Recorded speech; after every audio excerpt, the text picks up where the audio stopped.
Hey Sandals Youth, this is Pastor Matt Brown. I'm so excited about Youth Conference that we're going to be bringing to you live online so you don't have to miss from wherever you are. And it's going to be designed just for you to learn about God's love. And I'm going to be talking specifically about the different types of love that are mentioned in the Bible so that you can learn to love yourself, love others, and love God in a way that honors God. So don't miss. Check this out online. I'm looking forward to all of you who are participating from wherever you are.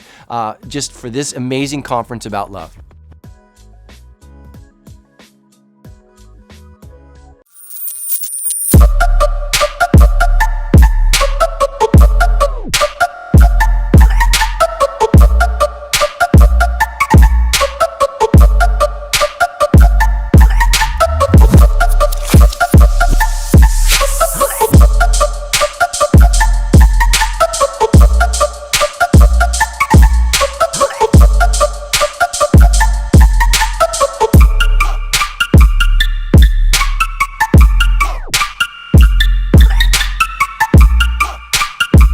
Hey guys, my name is Dan Perzak. I'm so excited to be talking to you guys today about how to find joy in a cynical culture. Man, how to find joy. Man, and I'll be honest, I just want to start by validating the fact that life sucks right now, okay? Things haven't gone at all the way we hoped. It's been a very, very hard year. A lot of you guys have experienced, man, so much disappointment, a lot of discouragement, even loss, and things that are heartbreaking. And so it's very, very easy right now to feel angry and bitter and cynical towards everything around you, towards other people, and even within yourself. So when we talk about finding joy, I want you guys to think about it like this, that joy is a bonfire, not a light switch. You know, a lot of times when we're having a hard time, people try to kind of come at us with these light switch, easy, quick fix mentalities, where you're having a hard day and they say, hey, it could be worse, click, or hey, just be happy, click, and you're thinking, why didn't I think of that? I'll just be happy. Or they say, pray more, here's this Bible verse, and there's all these quick, easy solutions to just be happy. But man, that's I don't want to go for some artificial kind of fake light switch mentality, just sucking it up and just smiling through the pain. But no, man, joy, think of it like a bonfire. One of my favorite TV shows is Survivor. I don't know if you guys watch Survivor. Where it's like everybody gets stranded on this island and they vote each other off one by one. I've applied to be on the show 4 times, but they've never gotten back to me. Well, that's fine though, their loss. But man, right when they get there, they're stranded on some island or in some wilderness and they got to build the shelter and build this fire. And so, it's dark and it's cold and they dig the pit and gather all the wood and they just sit there and start rubbing sticks together, just rubbing sticks together. And it's you can see the struggle and the work that goes into building this fire. And you can see some discouragement on their faces. They can imagine what fire's like. They can remember. They can imagine what fire's like, and they can remember, the warmth. But when they finally get it, when that spark happens and it grows, it's this real, genuine comfort, this real, genuine warmth, and this real, genuine thing that brings other people around. But it takes work, and it takes time to get there. And so, I want to just start with that mentality that, joy, it takes work. It's going to take some time to build. It's not some overnight, quick, easy fix. It's a journey. And this is just kind of a journey I've been on this past year where I've been trying to figure out, how can I find joy? Especially personally, just so many things I've gone through this past year that's been tough.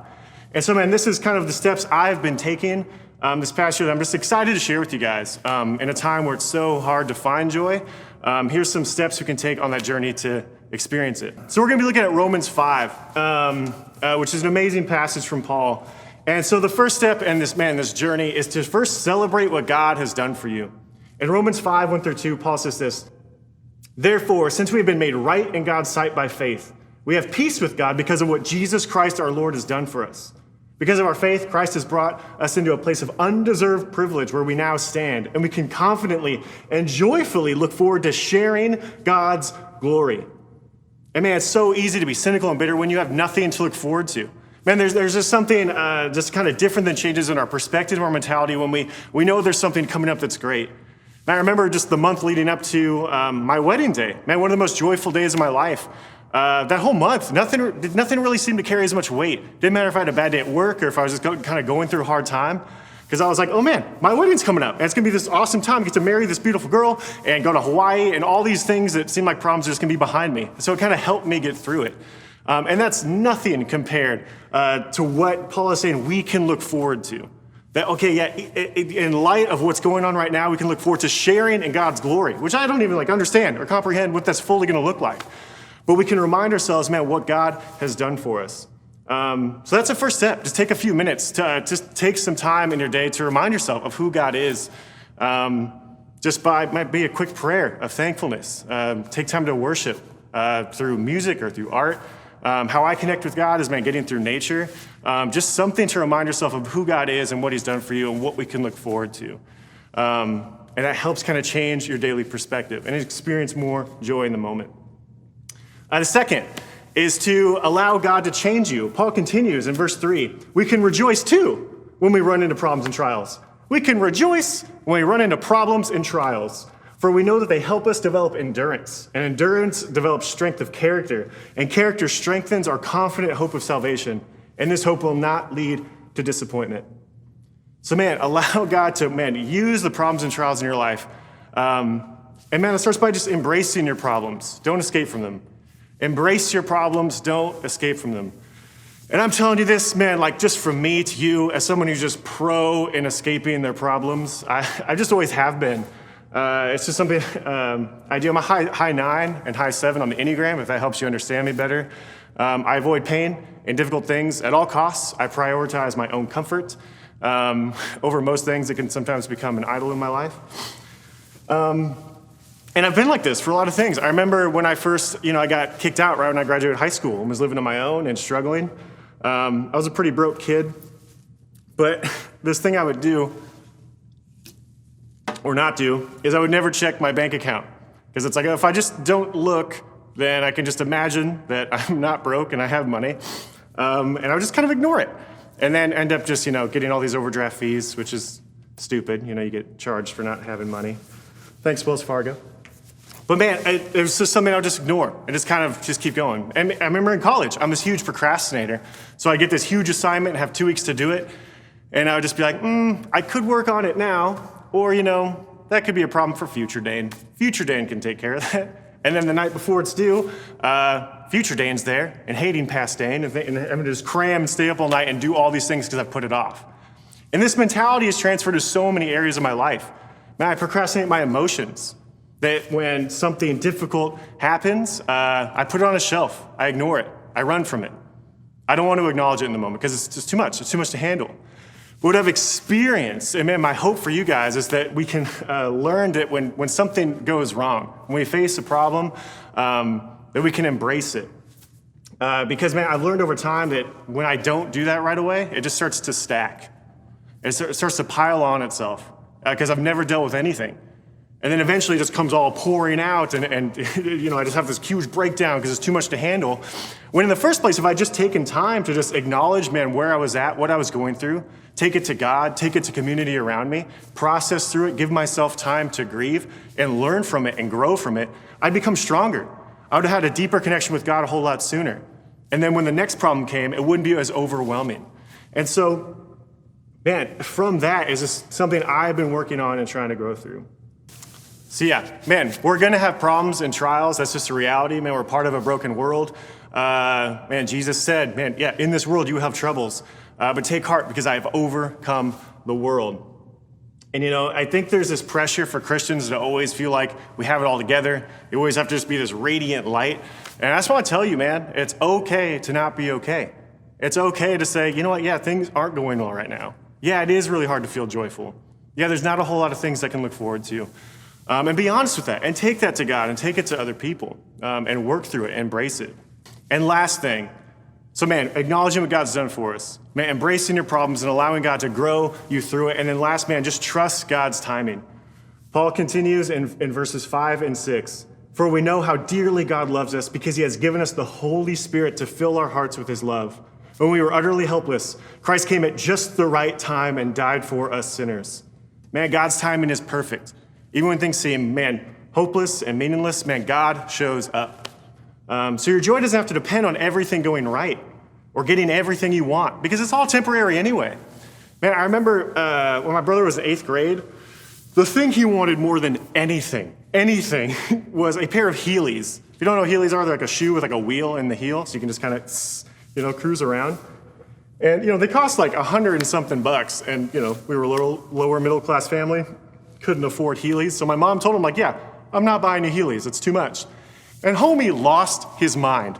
He started just destroying everything in his room, screaming at my mom, I hate you, Mom. I hate you. I hate this family. Just losing his mind over Heelys. And so she was like, I remember like looking at my mom and we're just like, yikes, it's a bit dramatic.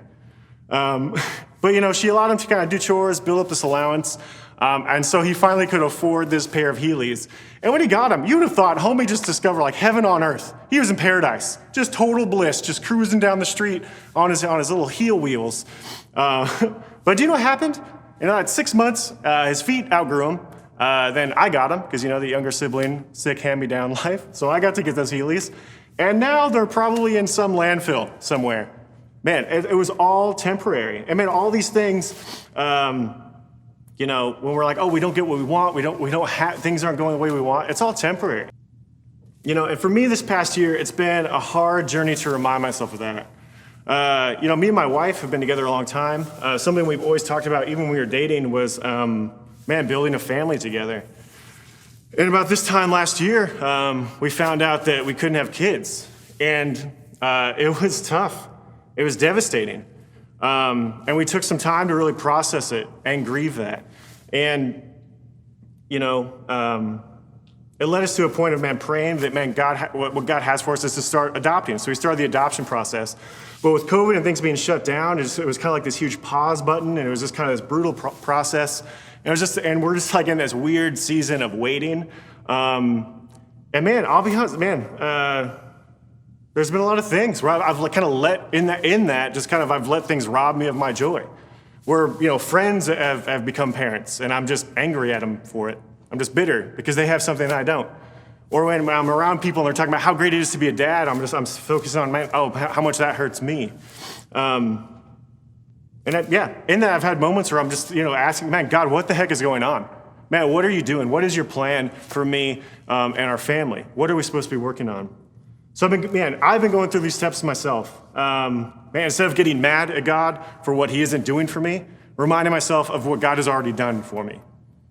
Instead of just ignoring it and just being, just staying in that bitter, angry, cynical place, allowing God to, work and grow in me and figure out, what is God doing in me now? And God's still being at work. And finally, just resting that, God's timing is perfect. It's way better than my own plan and my own timing for my own life. And because of that, I can experience a real, genuine joy. I can still find joy in where I'm at. Even though things aren't going the way I hoped, even though things, really, really suck and can be painful, those are realities. But I don't have to suck it up and just fake it that everything's okay. Don't worry about me, guys. But no, it can be real and genuine. Paul ends his letter to the Philippians like this. Now, dear brothers and sisters, one final thing. Fix your thoughts on what is true and honorable and right and pure and lovely and admirable. Think about things that are excellent and worthy of praise. So with God, we can trust him in our circumstances, in our life. It takes work, just like that bonfire, it takes work and time to build.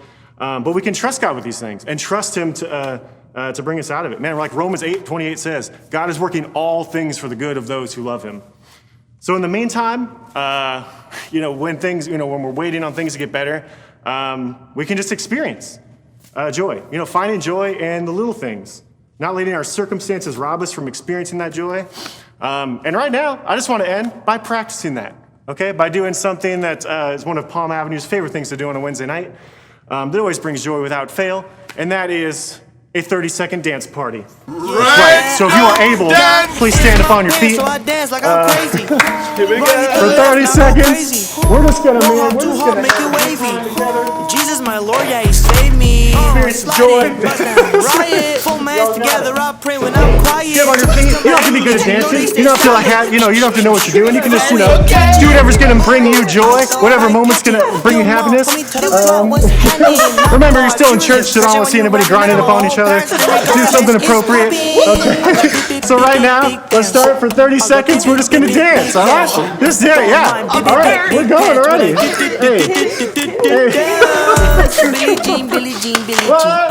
Shawty wanna dance to the Billie Jean. That's right. Straight shirt, I throw on my sleeve. Everyone should be dancing. Go ahead and dance. Be a beauty queen. All right. 30 seconds is a long time. You guys are right. Dance in my pants, so I dance like I'm crazy. Right hit the left, Okay. now go crazy. All right. So yeah, man, find joy in the little things. Man, I hope you guys can dig through what's been robbing you of your joy lately, how God can help you through it, and man, how you can experience joy tonight. Have a great time in your group. I love you guys.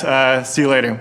Yeah, I got ants in my pants, so I dance like I'm crazy. Right hit the left, now go crazy. Won't hop too hard, make it wavy.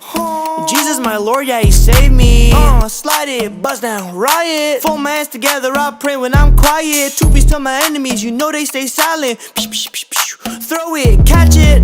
I thought I'd catch it. Lil' mom, put me to the blunt, what's happening? Not Klyde, is you really a Christian when you rapping? Man, I'm a whole pastor, regardless, it's poppin'. I got big bands. I got big hands. Throwing my big pants when I dance. Billie Jean, Billie Jean, Billie Jean. Shawty wanna dance to the Billie Jean. Straight shirt, I throw on my slimmy jean. My girl really be a beauty queen.